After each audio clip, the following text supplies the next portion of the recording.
Hey, day 30 is finally here, and I'm extremely excited. It has been a really long journey in this 30-day challenge, if you will, of producing ON1 videos every day.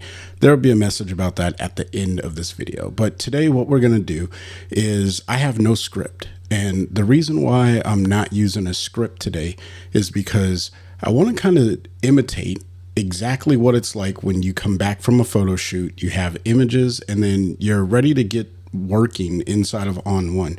I think that that's the reality for many photographers, myself included. So what I did is I went to a website called Signature Edits. There's going to be a link to it down in the description box below. So if you want to download any of the raw files that I'm working on, you can do that. It's completely free of charge. Now, here's the catch, right? You have to give credit, or at least it's the appropriate thing to do, is to give credit if you're going to publish these images anywhere and, kind of showcase them.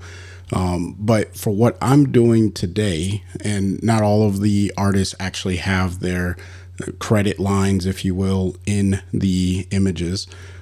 So hopefully through recognition of the website, as well as showcasing the work here inside of ON1 as we edit through these images, that's going to give them their credit. Now, today is marking the last day of the sale that ON1 is having. So if you want to pick up anything over at the ON1 website and save a little bit of money in the process, consider using the affiliate link down in the description box below. All that means is when you check out through that link, I make a small commission, but that's at no extra charge to you. And if you want to support this channel, that is a great way of doing it. No pressure if you don't want to use that link, but it is extremely helpful, and I'm thankful for everyone who uses it. So here's what we're doing. I'm going to edit a variety of images and kind of talk through the idea. Now, if I get to it, I'm just being honest, if I get to it, I will put chapter markers down in the description box. So that way you can kind of jump through, but just, if you want to jump through to a particular edit that you're more interested in, then by all means, you can go ahead and do that. So without me, kind of running my mouth any further, let's go ahead and jump into the computer and take a look at editing inside of ON1. All right, so here we are inside of ON1, and you can see I have a folder here full of those images from Signature Edits. So what I'm going to do is start with this image right down here at the bottom of this monkey on a tree. So I'm just going to go ahead and double click to open that up and edit. Now, the cool thing about working with images that I didn't photograph is they come from varieties of cameras. Now, this happens to be a Sony camera, so I'm very familiar with the way that sensors work. But one of the cool things that you can do is if you download a trial of ON1 and you go to Signature Edits, you download a variety of images, and you can kind of see how ON1 works with file types differently. But ultimately, you should be doing it on images from your own catalog, or at least shot on your camera, so that way you know what you're going to be getting when you start working in ON1. But with that being said, we're going to get started here. So the thing that I instantly like about this image is all of the green in the background. So I want to kind of play on that, but we have to highlight the main subject here. So let me just click on levels, see where we're at histogram wise, and it doesn't look like anything is clipping, so this is a properly exposed image. I like it. Let's go ahead and activate Brilliance AI. This is a step that I take quite frequently when I'm working inside of ON1.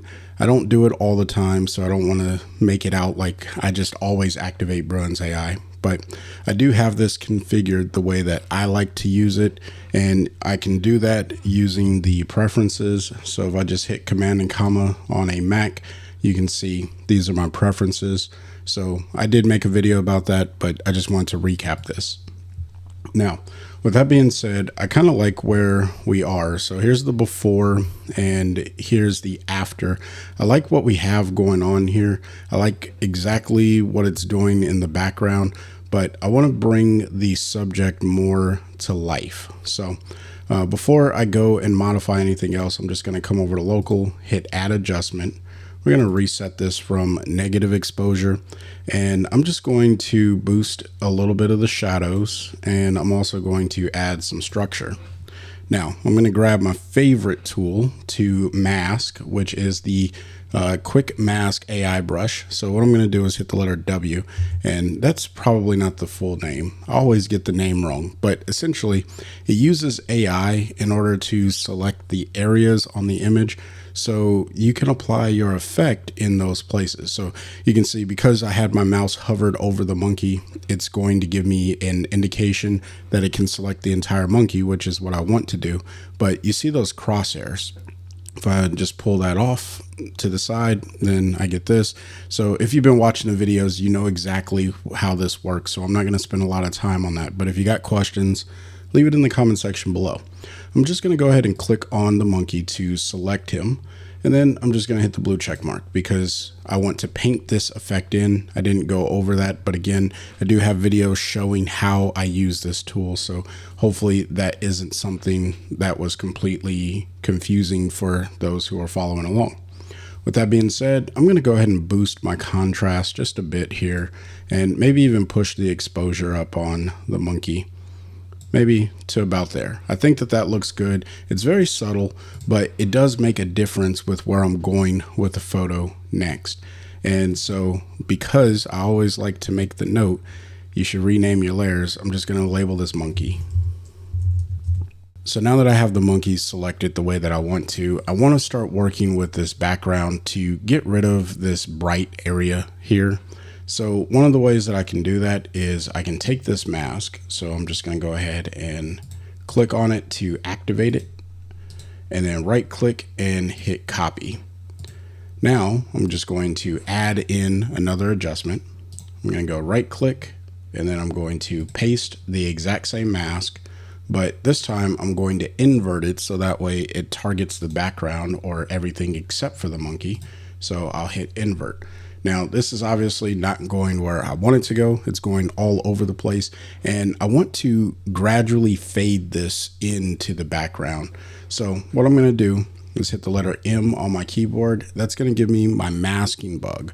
And then I'm just going to click on the image because I already have linear top selected, and I can rotate this around to kind of fit this in where I want it to be.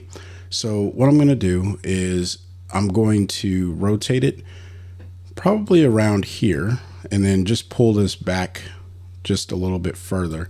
And so now I'm getting it into this brighter area, but it may be a little too strong. And there's a few ways that we can work with this. So the way that I don't really showcase a lot, I'm going to go ahead and do that here today. If I hit Command and minus, that zooms me out on my canvas.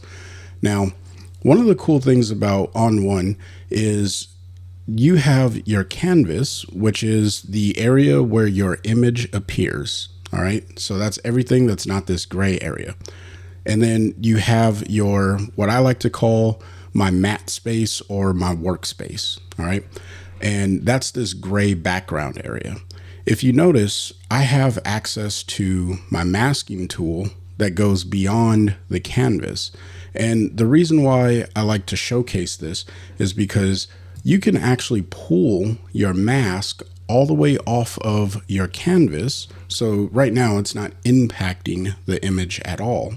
However, if I go ahead and grab this perforated edge right here at the, at the top, if you will, or to the far left of my masking bug, if I drag that out, you can see now it's starting to fade into the image.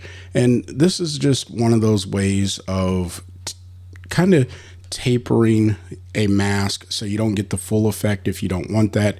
It's very niche. Not everyone needs to do this. And, there's other ways of really building in an effect. But if I turn this off and turn it on, you can see it's starting to have the effect just right here. So what I can do is now drag this up until the effect gets into the area where I want it to be. And it's a very, very subtle effect. If I hit the letter O, you can see just how subtle this effect is impacting the canvas. Now, You don't have to do it that way. That's just a way of doing it. And that's the way that I'm going to take care of that area today, because I just want to brighten or darken down this bright area that's in the corner here. All right. So let's go ahead and hit Command and the number 0 to zoom back in or fit the image back to frame. Let's take a look at where we came from before and after so far. Now we can continue working with this image. Now, the next thing that I want to do is probably really darken down the rest of the background, but relative to the change that I made here, because this area should be brighter and this area should be a little bit darker. And I should probably rename this, so we'll call this low right dark. And then we'll hit add adjustment. And I am going to hit the, you know what? Let's do this with the luminosity mask. So we'll right click and then we'll create luminosity mask. We're going to throw the kitchen sink at this photo. All right. So if I hit the letter O, you can see it's going all over the place and probably not exactly what I want, but that's okay. So now what we're going to do is I'm going to first come up to masking.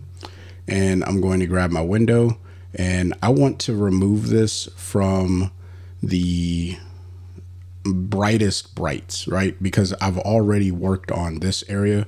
So I'm just going to come up to mask, and then I'm just going to pull this down, and you can see those areas start to turn black. Now, these areas that are turning black, you can see they're not very beautiful for the transition.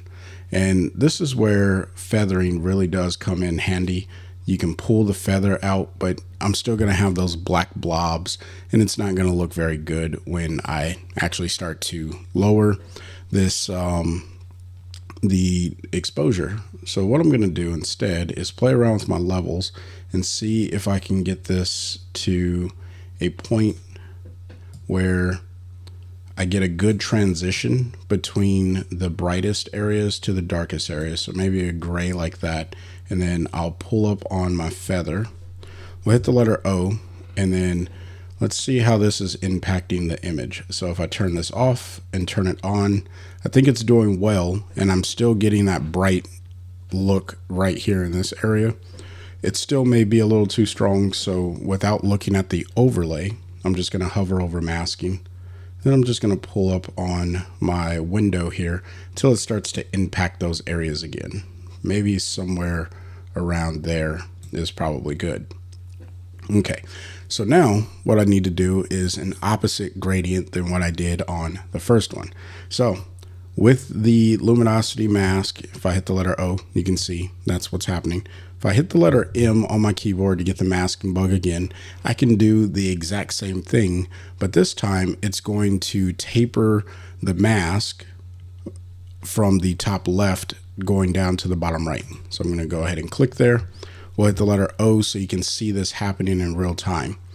Now, remember, anything that's black, that means that your effect will not go there, and anything that's white or gray, you'll get more of the effect in white areas and less of the effect in gray areas as that transitions from white to gray all the way down to black. So what I'm going to do, I want this to come from the top left to the bottom right. I am going to rotate the masking bug like so. And then what I like to do is really taper my mask. So I'm just going to pull this all the way out like that, and maybe stop it somewhere around there. And this is a good point when you should just go back to looking at your image. So I'm going to hit the letter O, and you can see what this effect has on the overall photo. So it's darkening this area. This is a brighter spot, and we're really building a level of dimension in the photo, and that's what I enjoy about working this way, at least inside of ON1. All right, so we'll just go ahead and call this dark top left, and I think we'll be good. So before and after. And now it's time to start working with the monkey himself. All right. We already did the first mask to kind of preserve the luminosity values on the monkey. Now it's time to really work with the monkey. So we'll hit add, and I want to work with the eyes of the monkey first. So I'm just going to hit Command and plus to zoom in here a little bit. And I do have a brush that I like to use when I work with animal eyes. So if I hit the more icon here, you can see I have eye details, and then I have one that's animal eye brush. I'm just going to go ahead and select that. And you'll probably notice when you hover over these, it goes over the entire image. So you really do have to have a subtractive mindset, meaning that you have to think about where this is going on the image as opposed to looking at the entire image. I know that I only want this to go into the eyes. So when I click on it, I know that when I paint this in now, it's only going to impact the eyes, and that's what I want. All right. So just give that a quick little paint over, and let's hit the letter O so you can see what that looks like. And now if we go Command and 0 to zoom back out, those eyes look amazing. No, they don't. But what we can do is pull down on our opacity. So I like to click maybe somewhere around 50, and then I'll just fade this in. You could pull it all the way down and then just kind of drag it up until it gets to a point where it looks okay. And it doesn't have to be final yet, because I also want to open up the shadows on the monkey's face. So what we'll do is we'll hit add adjustment, and then I'm going to hit the letter W just to see if I can select just the face, and I can. So that's perfect. So we'll hit that and paint it in. Let's go ahead and reset the exposure. And again, I want to open the shadows and then maybe work with the mids. We'll pull down the black point and then also work the contrast. Now, I don't necessarily need this over the eyes. So if I zoom back in, and I don't need to zoom in too far, I'm already on, and we'll hit the B key to get the brush, and I'm already on a erase setting. So all I have to do is paint this away from the eyes, just like that, and then hit Command and 0 to zoom out, and we'll call this monkey face. And then we'll come back to the eyes bright, and we can just balance this with what we just adjusted in the rest of the image. All right, so now that the lighting in the image looks the way that I think it should, so before and then after, I'm happy with the lighting overall. Now it's time to really stylize the image. And there's a few ways that you can go about stylizing a photo. You could come over here to a preset. So let's say I want to do something with a cold mountain, and I am demonstrating presets that everyone should have access to, but you can see what this preset is doing to the overall image. But remember, I said I really like the greens in the background, so I kind of want to keep those moving in the same direction, or keep them relatively the same. So this may not be the best preset for this particular image, but if you want to do something stylistic like this, then you could absolutely do this. Maybe we'll go with that. And I need to figure out what the heck is going on with making the monkey's face red here. If I had to guess, there's a color enhancer on here and it's pushing all the reds. So let's go to effects and let's see if there is a color. There's a color adjustment. Now, if you didn't catch my preset video during the 30 days, then definitely go back and watch that. But the reason why I work in local to modify all of my tone is because in the effects module, I can stack all of those effects on top of my local adjustments. Presets, you can apply local adjustments to them.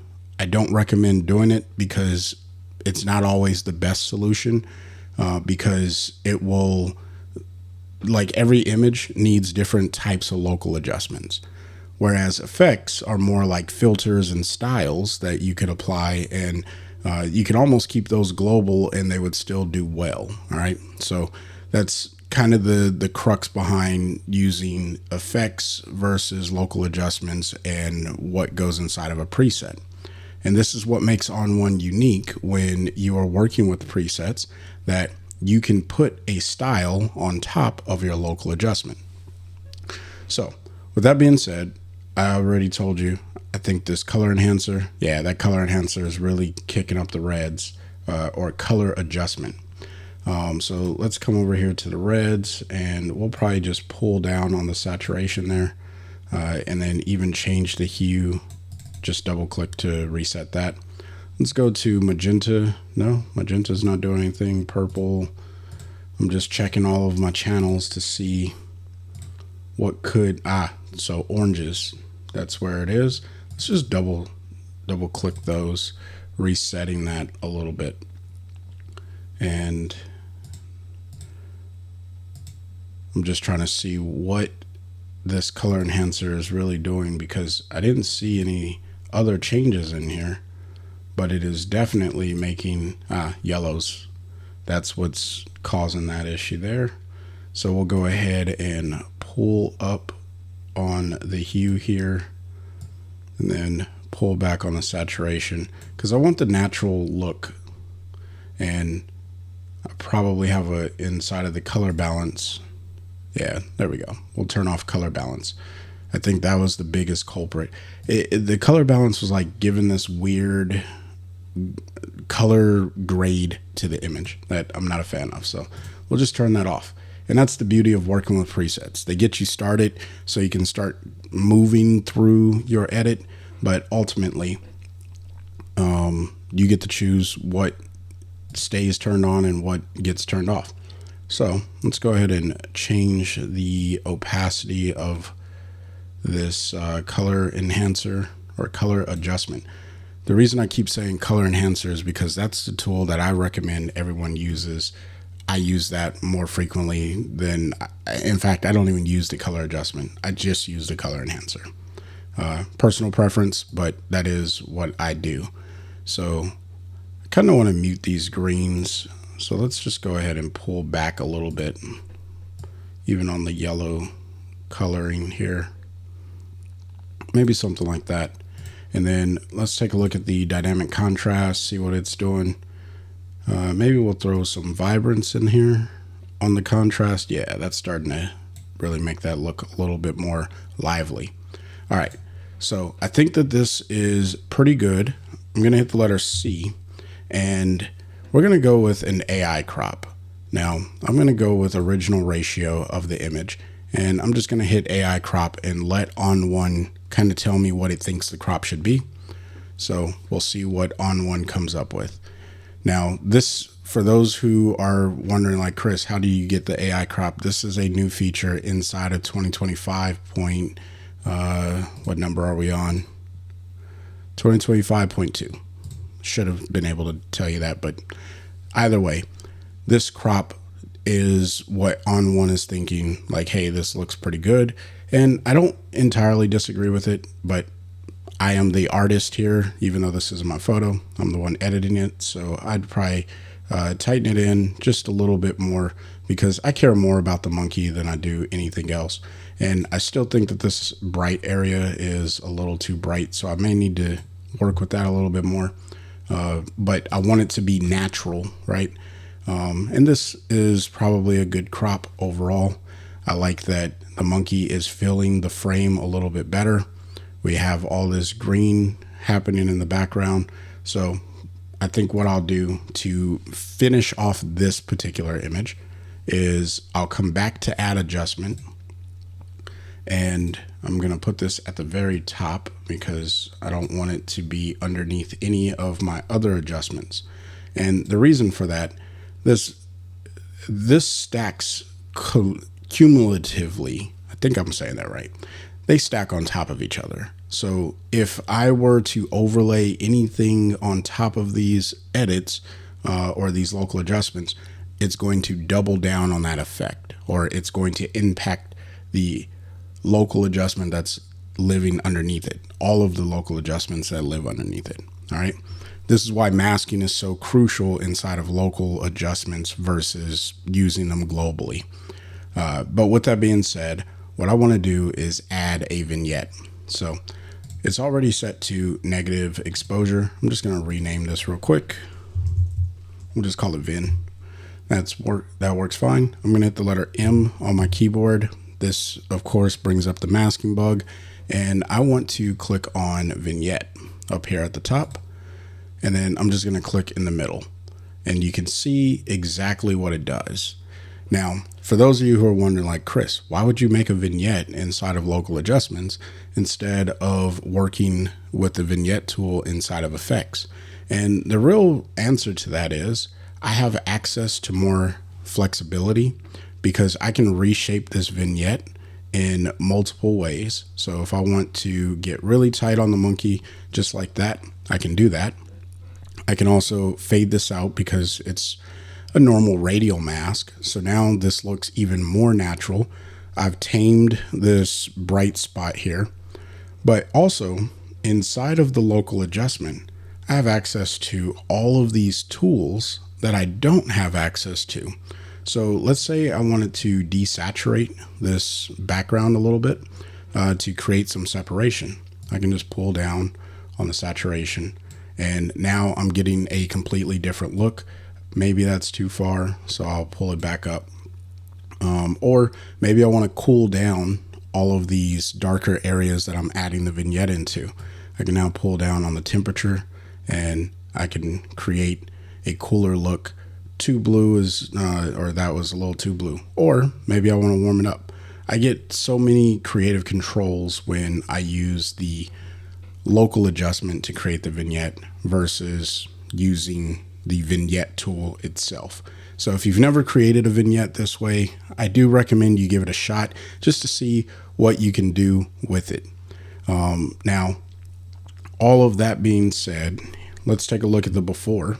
This is the image that was straight out of camera, the raw file. And here's the version that I've edited in a decently short amount of time. I would probably spend more time experimenting, playing with this, but we got more photos to edit. So I'm going to go ahead and commit this and we'll go back to browse. All right, so here we are on our next image, and this is a sunset image or maybe a sunrise. I'm not entirely certain, but you can tell what it is. And this was shot on a Canon EOS 77D. Not familiar with the camera. That sounds like it may be a crop sensor camera, but we got a lot of resolution here, 6,000 by 4,000. So we're going to be good. If I wanted to kind of crop this, I'm not entirely sure. But when it comes to landscape images or any photo that has a horizon, it's always good to straighten that bad boy out. So we're going to go ahead and hit the letter C to pull up the crop tool. And then there's two ways of straightening out the horizon. I showcased the AI tool in the last image, so I'm going to show you the second way. The AI tool will also crop your image. So if you don't want to necessarily make the crop, what you can do is click on level, and then you can click anything that should be straight, which the horizon here should be straight, and you just click and drag to trace over that. And you get it as close as you can, and then once you let it go, watch what happens. It straightens out that horizon for us, but it also crops into the image, because the way that it straightens the photo is it actually rotates the image in whatever direction ON1 needs to make it make sense.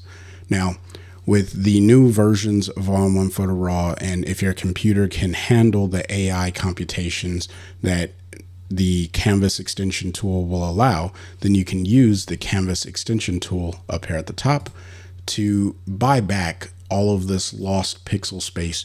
But I'm not overly concerned about it because, again, I have 6,000 by 4,000 pixels that I'm working with. I'm not going to worry about this at all. Losing that much space is probably just fine. And if I wanted to, I could probably crop this in even a little bit more to get this third line over here closer to the horizon. So the way that I would do that is just pull down on this top handle here and then just drag this up. And then I'll probably pull the bottom handle here and drag that up. Now, I need to figure out, where do I want these reeds or this tall grass to kind of shoot off into my frame? And I'm no like professional landscape photographer, so take this with a grain of salt, but I do have a preference of how I like things to look in an image. And I like to read my landscape images from left to right, top to bottom. That's kind of that's how we read books in America. So I'm going to do the same thing with my image here. Now, to do that, all I want to do is reduce some of this dead space, or at least what I think is dead space, on the left side, and just pull it over to the right. So I'm just going to go ahead and drag this on over, maybe somewhere like this. And what that does, at least in my view of the image, is it helps center the subject is kind of confusing. I think that there's the foreground element here, and I would say that the subject could be this person down here in the low tide, or it's the actual sunset itself. It's hard to tell, so I get to make the choice. And I'm going to say that it's the sunset. But I need something to kind of guide me into that sunset. And that's going to be moving, or these tall blades of grass moving into the frame. That's how I see the image. You may see it differently, and that's perfectly fine. With that being said, I'm just going to go ahead and hit the blue check mark, and that brings us to this look. Now, I have a lot of sky, and that's why I'm saying that the sunset is going to be my main focus. So now, I haven't done anything with the tone and color of the image inside of Develop, but instead of using Bruin's AI, in fact, let's activate it. I don't think I want to use Bruin's AI. Maybe I do. This is how I edit, guys. I test stuff out, and I'm not sure if I want Bruin's AI or not. So what I'm going to do is leave it turned off, because I think it's always good to understand how to use Bruin's AI, but at the same time, you should know exactly what sliders you want to go grab to impact the image. So I'm going to come down here to tone and color, and I'm going to start with a camera profile. Oh, did not mean to move the contrast. So using my arrow keys, I'm just going to move through these, and I'm going to see, so I like camera landscape. That looks pretty good. Now, mind you, these are built into the 77D, not a camera that I own, but that's what this file is. Monochrome doesn't look good. This definitely needs to be a color image. So I think I'm going to go with camera landscape. One day I will do a video explaining how to use the linear raw preset. I think that there's a lot of value in that, but today we're not going to worry about that. And I said preset, I meant to say linear raw camera profile. So we'll hit return, and this is now our color or camera profile that we're going to work with. But don't worry, we're going to manipulate this a little bit further. I think the benefit of shooting raw is you can change your white balance. And I don't really use the preset white balances in here. I usually tune this by eye, but I'm just going to cycle through these. I kind of like what Fluorescent is doing with that, but that's more of a creative look, right? I want to keep more of the natural look in the image. So this looks like it's a cloudy day, so maybe we'll go with a white balance of cloudy. It's just going to kind of warm things up for us. So here's where we started. Here's where we've gotten so far. That may actually be a little too strong, so let's just go ahead and pull down on our temperature here, because I do want to keep some of that blue that's in this transition area right in between here. So hold down the backslash key. I think that helps just a little bit better. All right. Next step is going to be playing. Actually, let's play with the tint for a second. If I pull the tint to the right, you can see I'm just adding in a little bit of that magenta, and I do like that. If I go to the left, it just looks weird. And if you go too far to the right, now you're starting to get like that Miami Vice look. Not what I'm going for here. So I'm just going to slowly move this over until I get to a nice resting spot. And when you're doing this, before and after looks are huge helps. All right. So there's the before and after. I like that. I could play around with the saturation, but I try not to touch the saturation immediately because I prefer to use vibrance first. So I'm just going to go ahead and pull up on vibrance here. Maybe something like this. And if I go before and after, again, all I'm looking for in the image is something that looks a little bit more lively. I'm just trying to give this a little bit more depth and tonality in the color before I start working with the light. And that could be a backwards method of working inside of any software, but that's my mindset. All right. Next one is going to be structure. Let's minimize the tone slider here, or tone section, I should say. And I just want to mess around with the haze. So let's pull haze to the left and to the right. I really like what's happening when I pull it to the right. And this is naturally brightening the image. So using the haze slider can really be a game changer, especially for landscape images. So again, before and after. And I think that this image out of camera is great. The colors are there, but they're just a little flat. And by changing the camera profile and then changing the color rendition of the white balance, as well as messing around with the haze and the vibrance, we can get to something that looks like this. And I think that that's great. Now, what you can do is I can look at this and say, okay, I don't need any light down here. So I'm perfectly fine with as dark as that is, or with that being that dark. What I may want is a little bit more brightness in this area. And the reason I'm staying away from using a global adjustment here is because I think tonal adjustments like this are going to be better in the local tab than inside of the develop tab. So I'm going to kind of experiment with it just to see what I like. So first I'll probably boost the highlights, and if I boost them up really high, you can see what's happening here, and I'm not sure if I like this or not. Let's pull up on the mids. I definitely don't want that. I want this to be a little bit of a darker, like I want the brightest element to be the thing that is the sunset, because I'm trying to make that my subject, with this foreground element being, just like a secondary point of interest. But if I continue, I don't want to make too many shadows, even though I do like what it's doing with this silhouette of this person down here. Let's go ahead and pull the shadows up. Yeah, nah, I don't think I want to do that at all.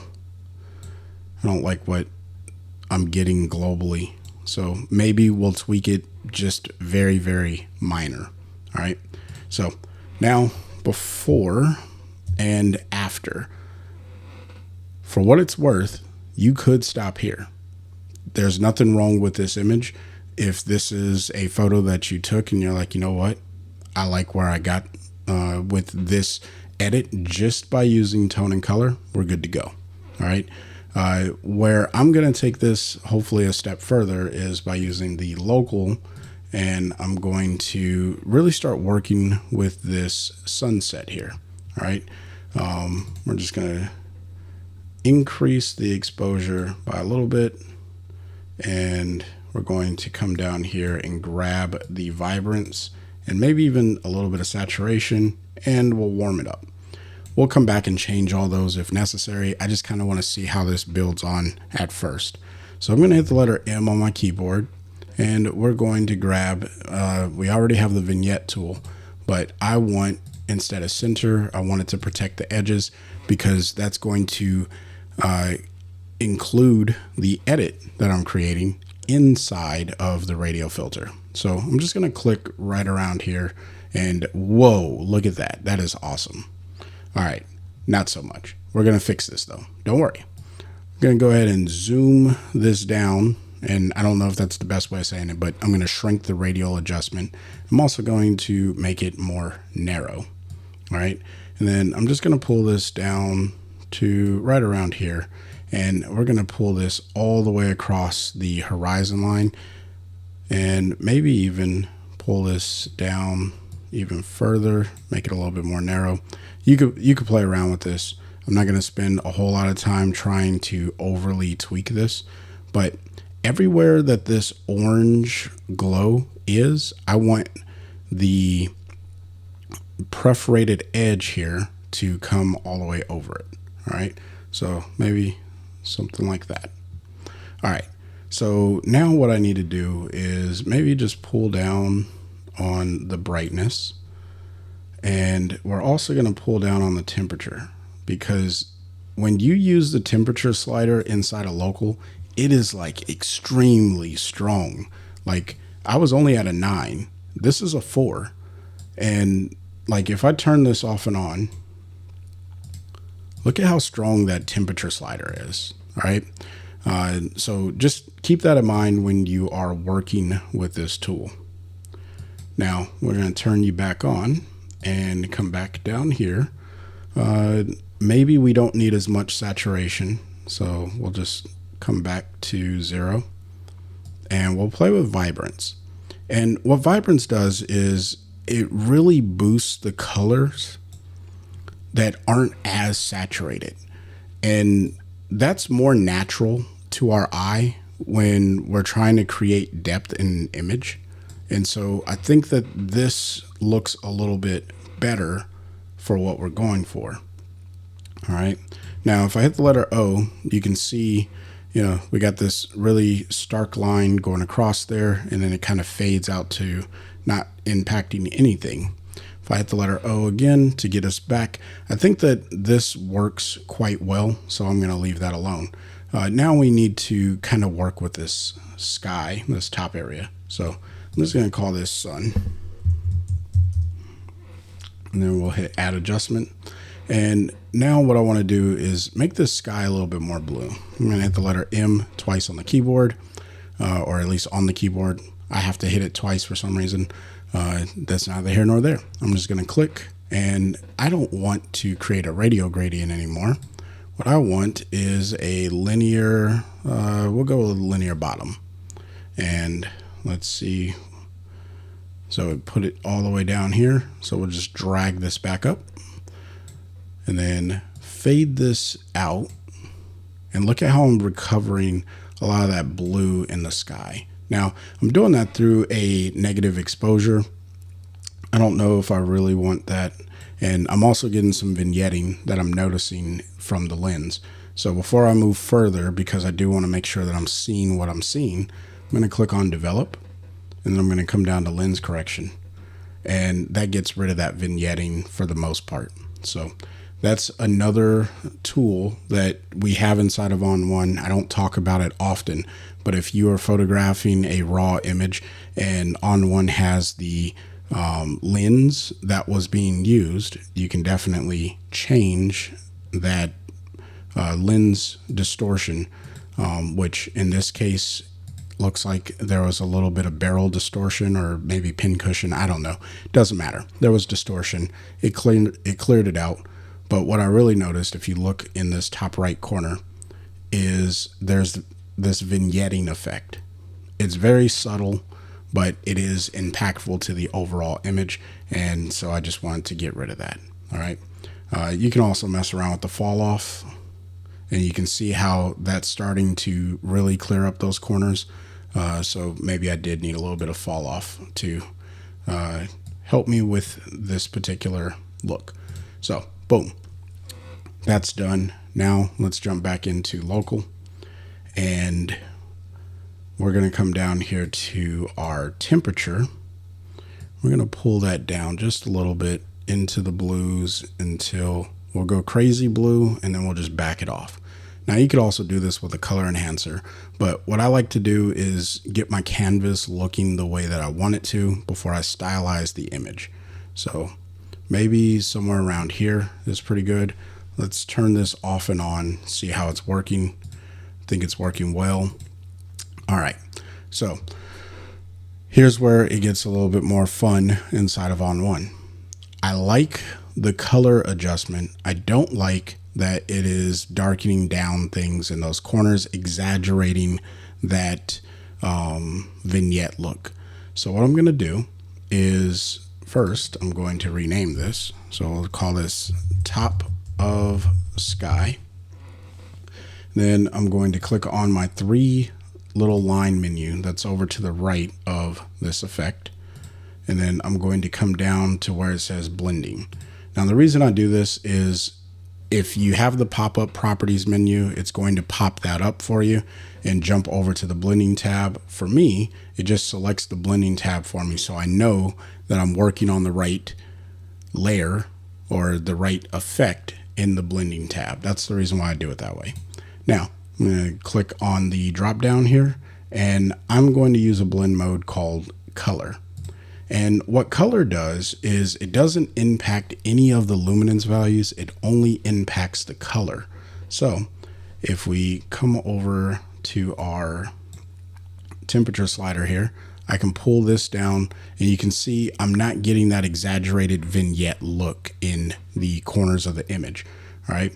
Now, again, I don't want to pull the white balance that far, but I do have a little bit more leeway of doing that now that I'm only working with the color in this particular image, or at least for this layer. All right. Don't worry. I'm going to do a video on blend modes and really showcase how that is helpful.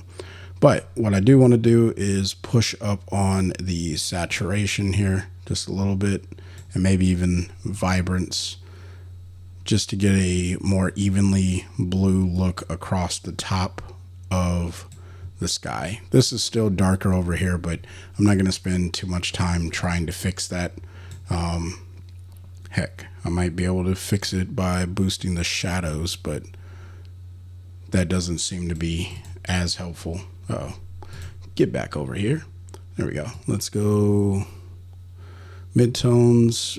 Midtones kind of helps, but you know, I would probably have to work with that spot specifically. Let's see if haze solves some of that.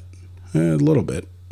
If I dehaze it just a bit, works all right.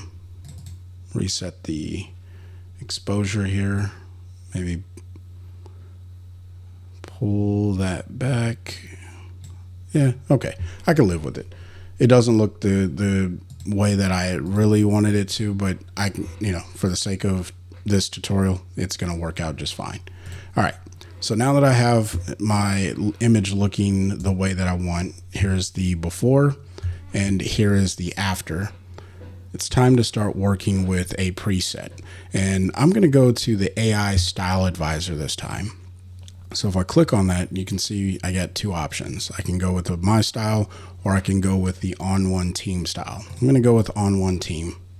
And this is going to give me a few different looks. Now, mind you, it's not going to change my develop settings, and it's also not going to change my local settings. So now all I have to do is find the style that is going to finish off the look for me based off of my own artistic vision, or at least get me closer to that final look. You don't even have to use this. I could have been done with this image where I was, but maybe I like, you know, adding in these little bokeh balls and sun flares and things like that. And I just want to get a little bit more creative with the look. All right. Some people may say that this is a photo illustration at this point. It is what it is, right? I'm not going to get into semantics of what this is called. It's just an image to me, but I think I like this one just because it does fit the overall style of the image. And then black and white just does away with all the color work that we just spent all this time on.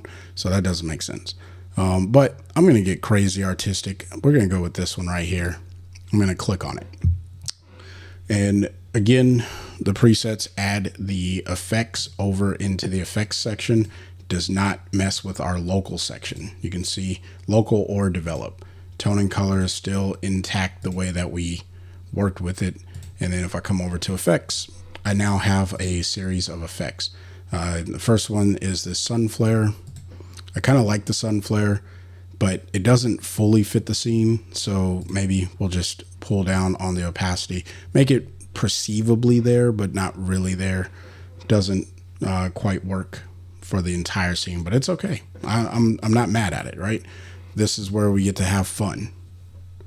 Let's see what the curves is doing. So if I turn that off, okay, so it's lifting this shadow area. Now, that may be a little too harsh and aggressive for me, so let's just go ahead and pull this down and maybe over here to the left. So now I'm not getting as much of that faded look, and I'm okay with that. So we'll open up dynamic contrast. Let's see what this is doing. It is contrasting a lot, and I think I'm just going to pull down on the opacity of it because I don't need that much contrast. Yeah, I think that works. Okay. And then we have this channel mixer. Let's turn that off, turn it back on. It's really strong. I like what it's doing with the colors, but it is really strong. So I'm going to go ahead and pull down on the opacity, maybe somewhere around here, and then we'll turn this off, turn it on. I think that works pretty well. But before I commit to this, what I want to do is play with blend modes. So I'm going to go over here to my 3-line menu.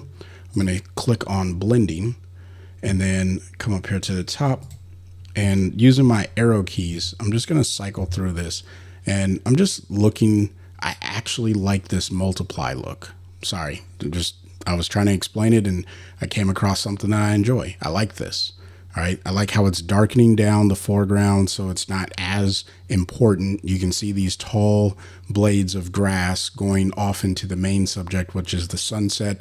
And then we have this blue sky, which I can work with by fading a little bit of that away so it's not as dark or as deeply blue saturated. But we'll keep working here. And I feel like multiply is the one to beat, because I really do like what was happening with multiply. So for the sake of not wasting too much time, although overlay doesn't look bad either, it's given the same exact look, just with less of that blue in the top. So, and then soft light is just a more gentle version of overlay. Vivid light, I knew that wasn't going to look that good. Let's see here. Let's go to hue. No, not saturation or luminosity. I'm going to go with multiply because, that was the first instinct that I had where I was like, I really like what this is doing, but it is a little too strong. So first thing you can do is pull back on the opacity of the entire layer. So maybe right around here looks the most appropriate, but I need to get this off of the top portion of the canvas, or in our case, the image. But this, if you think of this as a canvas space and the image as your artwork, it's a little bit easier to understand how the tools inside of ON1 kind of collaborate to get your final work completed. So that's why I like to think of this as a canvas. With that being said, I'm going to hit the letter M to get my masking bug, and I am going to just select linear. We're going to go with linear top, and then I'm just going to click right here. And what you'd notice is if I hit the letter O, I'm not getting that effect in the sky. Now, I do want the effect in the sky a little bit, but I want to kind of taper it off. So what I can do is just pull this edge and then slide this up until I start to get that blue look in the sky that I want, but not too strong of a blue look. And that's the benefit of understanding how the masking tools work inside of ON1. I can really manipulate the look in this image to get what I want out of the photo.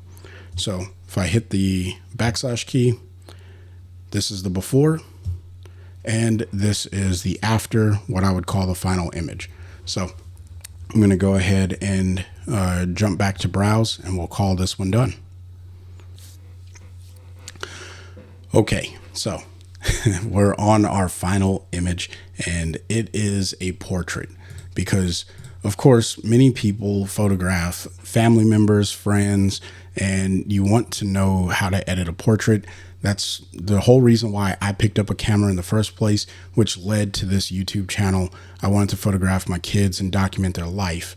And ON1 is hands down my favorite tool to use to do exactly that. So why not showcase how to edit a portrait?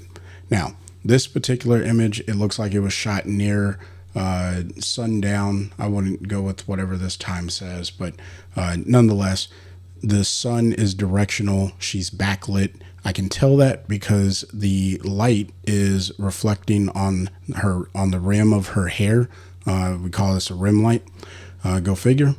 And you can also see the light in the background here. That's how I'm also able to tell that she's backlit. And then her face is in shadow. She likely was standing under a tree or something that was providing the shadow, and then the sun was just shining in, so that way you get even light over the subject. Now, why do I spend the time going over all of that, analyzing the photo? In my opinion, when you're working with images, you should know at least enough about the light so you can start developing a edit or a creative style around it. And so that way you're not doing something that looks unnatural and then you just don't know why it doesn't look natural. So that's the reason why I went over all of that. I could be completely wrong, by the way, because I did not photograph this individual here. I got this off of Signature Edits. So with all that being said, here we are. All right. With this one, I'm going to go with Brilliance AI, see what it does. Let's see what it gives me. And I think that this looks way too overprocessed. I think the idea of her being darker and having that backlit look, it just isn't really shining through. And so I'm not a fan of this. Now, this was back in 2011 with a D90. I'm not entirely sure what the heck the what the sensor capability is, but there's a lot of noise in this photo. So what we're going to do is come down to noise and sharpening. I'm going to activate No Noise AI. I think that that's always a good place to start when you have noise in your images. So that's all that I'm going to say about that. But with that being said, I think that that worked out. I'm going to hit apply. And then once this actually applies, I'm going to zoom out and we're going to keep working with the image. I just went with the default setting, and I think that that cleaned it up extremely well. Now, the cool thing about Brilliance AI is we have this slider that gives us the ability to kind of fade in how strong our effects work or the develop works. Now, I like the natural look that was happening here. The more I pull this to the right, you can see it gets a little bit more contrasty, and I probably do need some contrast in this image. So I do like this aspect of the contrast. So I'll go like this. All right. Now let's go ahead and jump down to tone and color. And we're going to mess around with our camera profile here. So I'm just going to quickly cycle through here and find something that I like. And this is purely subjective, by the way. You may not like what I end up with here, but that's okay because you can go get this photo and edit it the way that you would like. Vivid makes her skin look a little too red. So let's go with kind of like landscape. So we're going to go with the DCP profile of landscape here. And I like the contrast. Let's see if we can get a little bit of that hazy effect in the background, kind of tamed. So maybe somewhere right around here. I'll leave the structure where it's at. Let's play with the midtones. Yeah, get those middle grays just a little bit darker. That's okay. We'll open up a tad. Actually, let's darken the shadows. Yeah. And so now I'm starting to get that look that I really want. I'm going to work with her separately. So what I'm really looking at is developing the canvas to a point that it works for the overall image, right? And I don't think I explained that well. So let me show you. This is the before, and it's flat. I don't have much to go off of as far as like I can't see much in the image. And then with Brilliance AI, it brings everything forward and it pops. And honestly, if this were a client, I could stop right here, deliver this photo, and I think she would be pleased with this image. But I want to go a little bit further because that's the cool thing about working inside of ON1. We get these tools that allow us to do things that we wouldn't be able to do otherwise. Like I want to brighten her eyes up a little bit, maybe open up the shadows on her face just a little bit more. And I think that that would be all that I would do. You could try and sit here and clean up the hair, but I'm not going to do that today because that would make this video very long. And that's not the intent of this particular video. All right. I just want to showcase what you can do inside of ON1. So let's go to local. We'll hit add new or add adjustment. I'm going to grab my favorite tool and see if it allows me to select just her eyes. Sometimes when you zoom in, you can select like smaller areas. But if it doesn't, that's fine. I'll just use a brush. That's how I've been doing it for years, and I enjoy doing it that way, or have no problem with doing it that way. I would love to be able to use the AI tool, but that's just going to select her entire face and skin. So in fact, I am going to select her face and her hands here, hit the blue check mark, and I am going to double click to reset that. And let's just open up the shadows first. We'll open up the shadows just a little bit, and you can see how that's bringing back some real crisp clarity and detail that you don't want to lose, right? I think that if you left it looking like this, it makes her skin color look a little weird. It doesn't fit the overall feel of the image. So that's the reason why we want to open that up. Now, I always recommend after you make your masking selections, and you can even make minor adjustments like what I just did, you should zoom out. And the reason why I say this is you could make something look really, really good in that one area that you masked, but it doesn't look good for the entirety of the image. The way that people are going to view your images are zoomed out just like this. And if it's like on Instagram or some other social space, they're likely not zooming into the photo like you were when you were creating that particular mask. So it's better to zoom out, make your edits, look at how it's interacting with the entire image, because that's how people are going to view your work. But that's just me. You do you, and we're going to keep going. So here's what it looks like when the effect is off, and here's what it looks like with the effect on. So I'm actually good with that, and we'll just call this skin bright. Cool. And then we'll add a new adjustment, reset this again.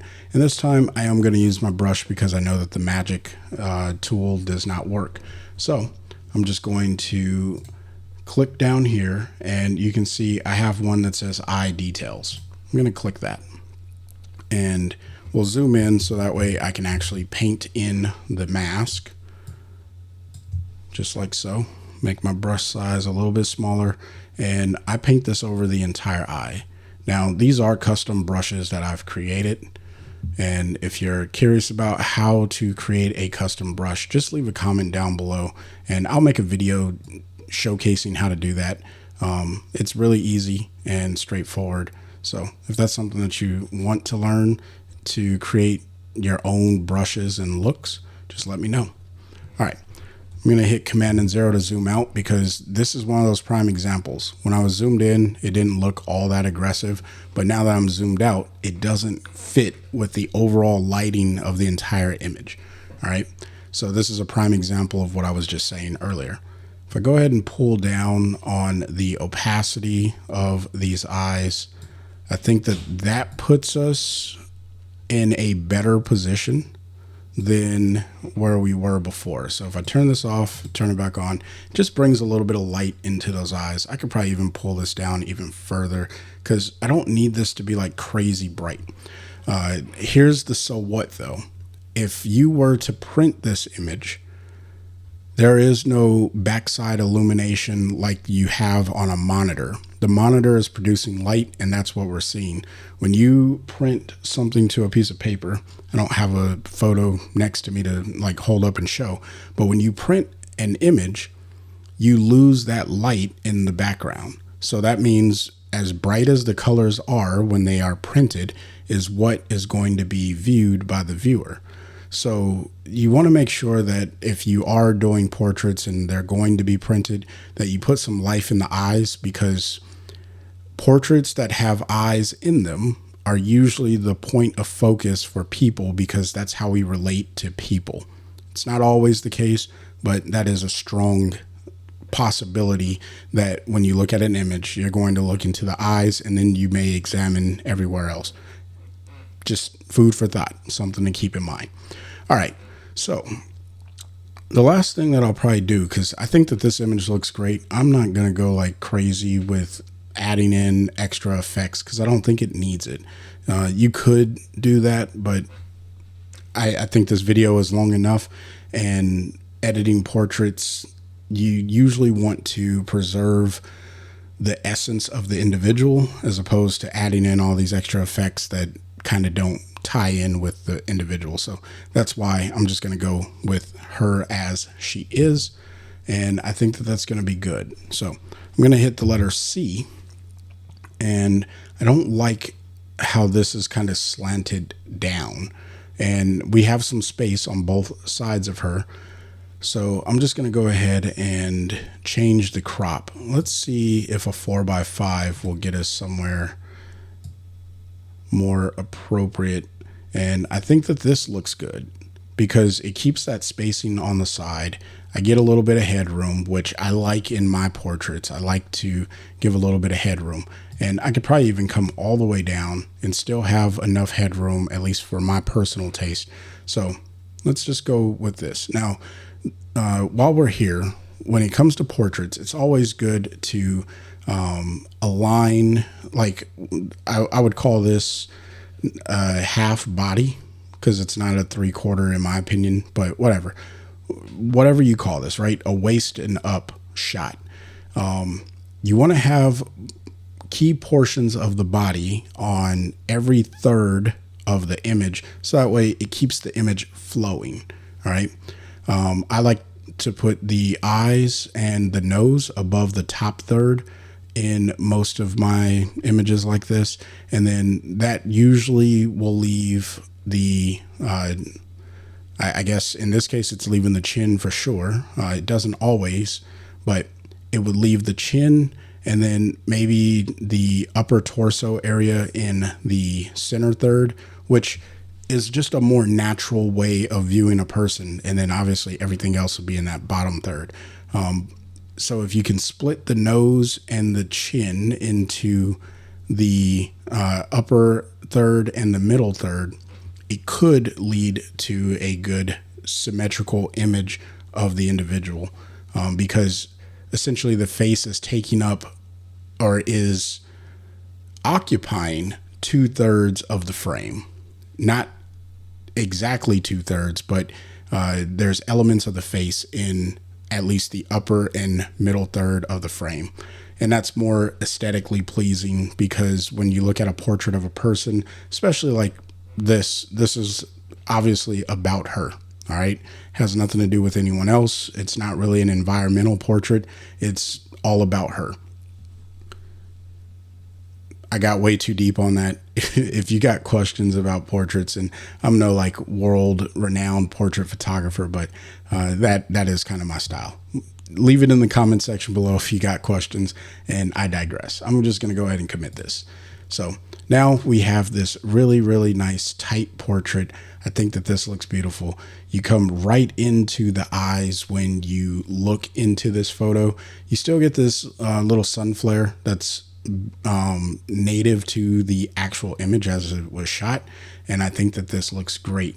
Now, if there was one thing that I would do, I should rename that adjustment, but I'm not going to worry about it. What I could do is select just the background. So we'll just click through here and get this background selected really quickly. And this is, a way of building a vignette, sort of. Yeah, we'll get the top part of her hair. Yeah, just like that. So that way it looks more natural. We want to paint this in, but I can darken down the background.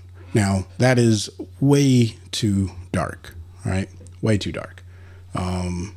We can just pull back on the opacity, or we can change the exposure value here.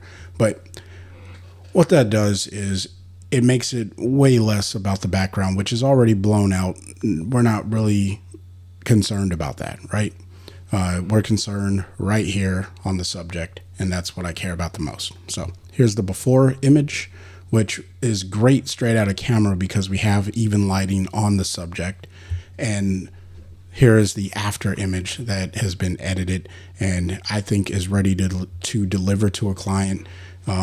You could argue you got to do something with these loose hair issues, but fun fact, carry a brush, carry a comb, or if you're photographing a client, and just tell them to bring a brush or a comb. And when you get into a pose, or get the client into a pose, look at their hair. You're going to thank yourself if you get them to take care of their hair on set or at location, so it's taken care of well in camera, so you don't have to deal with it in post. Dealing with hair in post is never fun, all right? Even with all the new tools that we have available, but I digress. All right, I've said enough. So again, here's the before, and here is the after. We'll go ahead and commit that into our browse. So there you have 3 different photos that were edited. We had the monkey photo, we had the sunset photo, and then we had a portrait. Now there's tons more that I'm going to continue doing here on the channel that's really centered around ON1 Photo Raw, but also other software. So if that's something you're interested in, then go ahead and hit that subscribe button. Don't forget to hit the bell icon so you get notified. Now, I want to take a second to just say thank you to everyone who has been in support of this journey over the last 30 days, because I'll be honest, as a YouTuber, it's not always easy to turn on the camera and create content and then edit the content and then publish the content. It does take a lot, and doing that for multiple days and batch recording and making sure that there is a video that goes live every day of the month, it is extremely, extremely taxing on the individual. So, just letting you know, I'm not trying to get anyone to feel sorry for me or anything. I did it to myself. If you have questions, I will do my best to answer them. I'm not the genius of everything there is to know about ON1, but I do like to help the community, because that's what I am here to do, is to help the community. I look forward to the month of July. There's going to be more videos, more edits, more creativity that I'm going to release. And I also have some other news that's going to be coming up in the month of July. So stay tuned for that. I'm not ready to share it just yet because I want to make sure that everything is good to go. But I think that it will be of value and of interest to the community. Now, as always, if you want to learn how to use software and ON1 Photo Raw or any other photo editing software, then consider signing up for a coaching call. There is a link for that down in the description box below. I will help you figure out what makes the most sense for your own workflow, because the things that work for me may not work for you, and that is perfectly fine. The goal is to find something that does fit your style, it does fit your needs, and that's ultimately what I want to do for you. So if that's something you're interested in, definitely sign up for a coaching call down below. And if you want to support this channel, you can use the affiliate link to pick up ON1 Photo Raw. Again, I do make a commission off of everyone who chooses to use that link when you check out, but that's at no extra cost to you. It does help support this channel so I can continue creating the content that I make right here on YouTube. So until next time, I want you guys to stay inspired and keep creating. Peace.